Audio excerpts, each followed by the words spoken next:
Pero qué chingada. ¿Este es el que avienta el pescado? No, yo se lo aviento a él. ¡Una foca!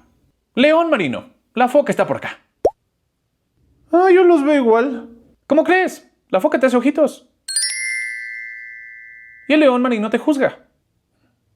Qué feos tenis. Ya los voy a cambiar. ¿Y ustedes saben hacer lo de la pelota? No somos cirqueros. Dan shows en delfinarios. Sí, pero nada más beso a la gente y hago que se mojen. Órale. O sea que la próxima vez va a haber delfines. No seas tonto, hijo. ¿Cómo va a haber delfines en una sala?